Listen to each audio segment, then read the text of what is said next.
Hello everybody, Alexander Diaz with Roth Venture Capital. I'll make it brief. We're facing a crazy election. The democratic process may be finished. The United States may be turning towards becoming, in large portions of it, a failed state, where tens of millions of people are evicted from their homes, where pretty much the entire bottom third economically is marginalized into Hoovervilles that are policed by private security, that are murdered, that are taken advantage of, a vast poverty to dwarf the Great Depression. It seems likely, based on all the mathematics scenarios, based on just the real data, it's rather incontrovertible. And so it behooves us to think, what's next? So looking at the global elites, especially those with American citizenship, I've noticed that many of them are leaving the United States. They have their wealth and their homes elsewhere, and they've become global citizens, able to sacrifice the center and the people of the center and move to the periphery.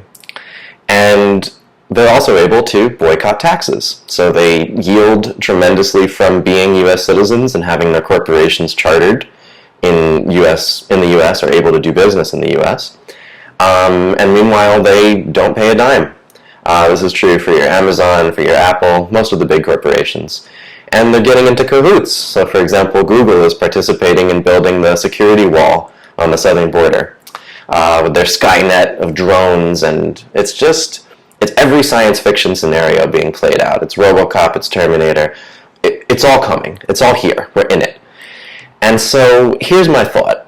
There's probably 70 million of us who are like my generation, pissed off, relatively disenfranchised, very little hope, but we're skillful, we're educated.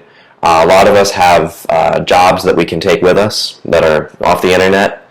A lot of us have the skills to make jobs for ourselves. And a lot of us own some amount of equity, some amount of property. Like I personally have about $130,000 of equity in a property and probably another 80 grand saved at this point.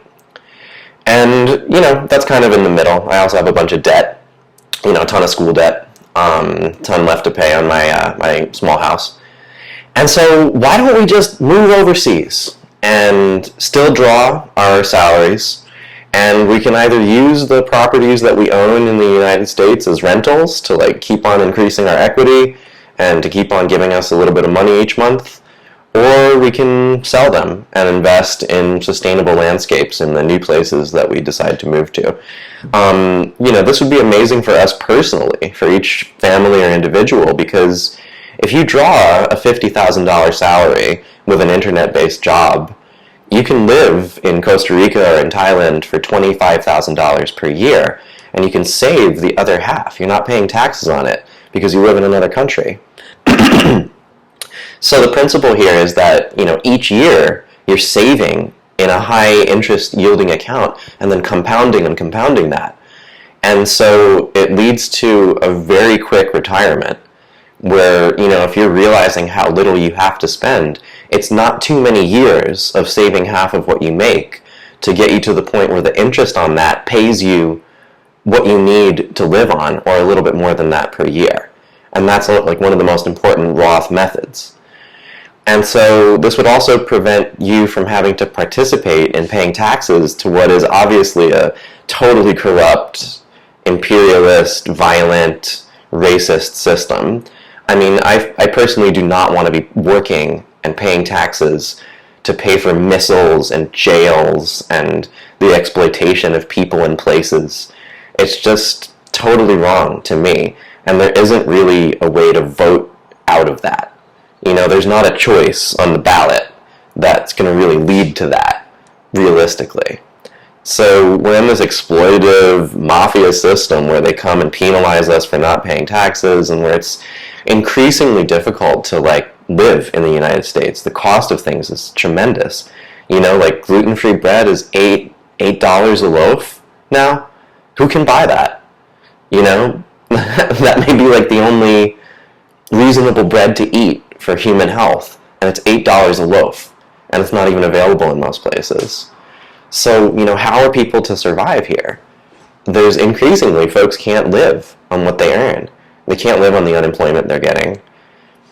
So the other thing that's really socially beneficial is that if we, as sort of like middle-class motivated people, were to exit the center and occupy the periphery, we might very well be able to provide more space and more life for those people who don't have the immediate means or like cultural fluency or like ability to travel and be comfortable there that we do. And so this could be a huge coup in the sense that America is a spirit. America is freedom, it's justice, it's the rights of individuals, it's standing up against tyranny, at home and abroad.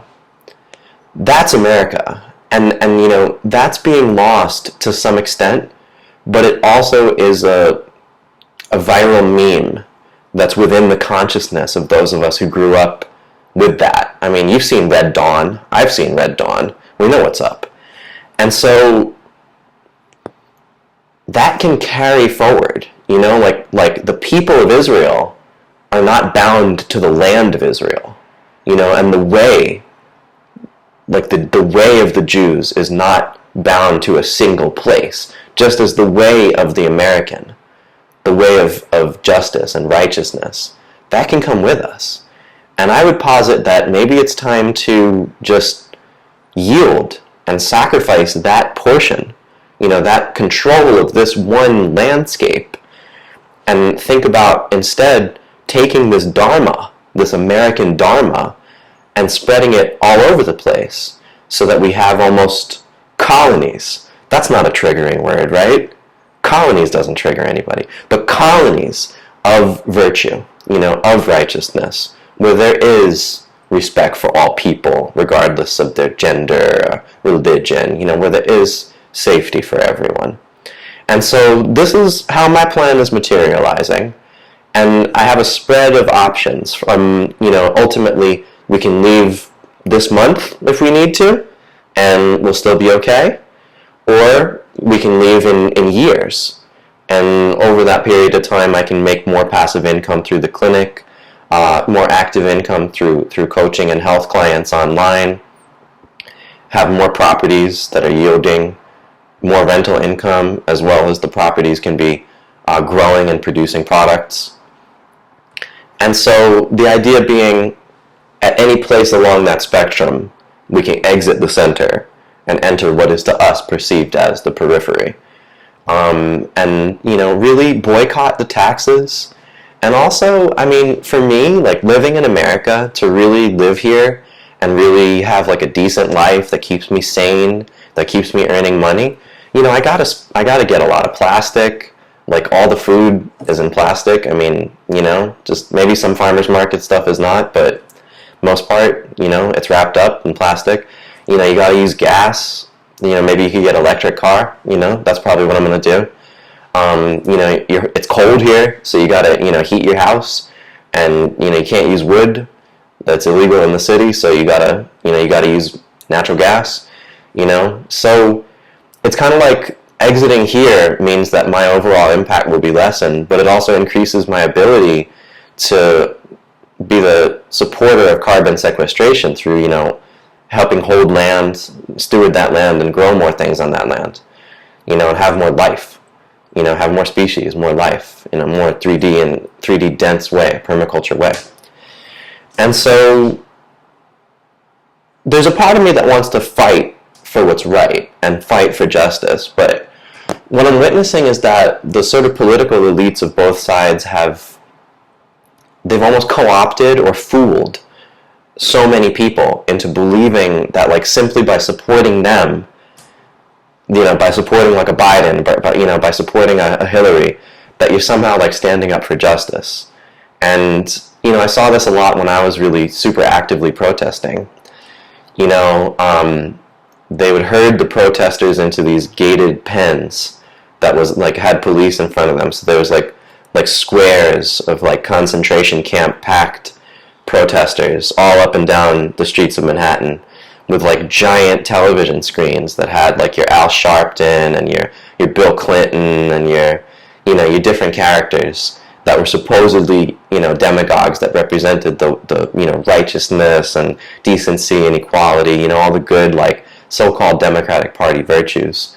And really it was just a spectacle, and it was designed to reduce the chance that there would be a riot, which is probably the thing that would, have more of a normative influence on policy than just like a peaceful protest. So that could also backfire.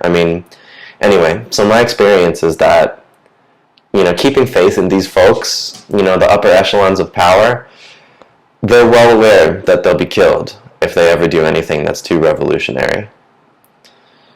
And history bears that out. The ones who really try to step up to the plate, they're killed. It's happened over and over again. So there's really never going to arise somebody in terms of like federal power who's really going to stand up for like the rights of individuals and like save us and like reverse the course of this so-called democracy. So to some extent, why hold on to one place? Especially if you're not really able to actually hold it. What I mean by holding on to a place is very clear to me.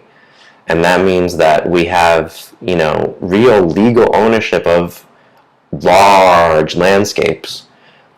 We also have the unified community within those landscapes that's dedicated to preserving our borders and to holding it and to upholding justice and virtue within our community space and supporting one another within that community space. And we must be armed. And by this I mean with firearms, with drones, the best things that we're capable of making and obtaining. That's the way to have sovereignty. And I support that sovereignty for all groups and all cultures. Ideally, we don't need to be ethnocentric or any way xenophobic, and our communities can be very mixed and have like a great representation. There's a lot of historical moments where this happened. In Spain, the Jews, the Christians, and Muslims were very friendly. Same thing with Iraq. Same thing. A lot of cases throughout history. And so I'd like to see it as diversified as possible. But first, we have to establish sovereignty. And I think that's an understanding of a lot of the rebellious movements right now. Is how important that is, and is creating that. And this is difficult to do without an agricultural base, without enough of the basic resources like water and electricity. So right now in this bridge time, I posit that from a venture capital perspective, our best bet, long-term bet for investment and safety and really like the wellness of the world, is to transfer all of our wealth and our wealth gathering from being in any way, shape, and form supportive to this imperial death march and transmute it, alchemize it, so that all of our dollars, all of our efforts, all of our purchases, all of our consumables is as regenerative as possible. And that may mean a movement to the periphery. And so, anyways, I apologize for any triggering stuff. Where I'm coming from is probably very patriarchal. It's probably very colonial. I am a Spanish-Cuban and a Zionist. And that's okay. That may provide some kind of a really safe place for people to be free, for people to not be oppressed, for people to have their rights taken care of. And so that's what I'm standing up for. So anyways, really blessings upon everyone. I appreciate your feedback. I appreciate you getting in touch. I appreciate your criticism. I appreciate your sincere, active critiques. They really help me open my mind and learn, and that's what I want. And I appreciate your help. I need help. I need support. I need a team. We've got to form up like Voltron. We've got to form up like the Power Rangers. I'm trying to talk to these young people too. Feel me? Anyways, bless up to everyone. Much respect.